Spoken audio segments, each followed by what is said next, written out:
Dikit. Wah, मछली।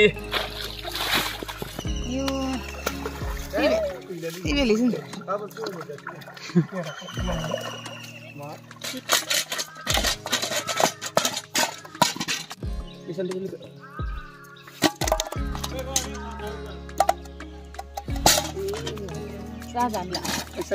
Mana gua?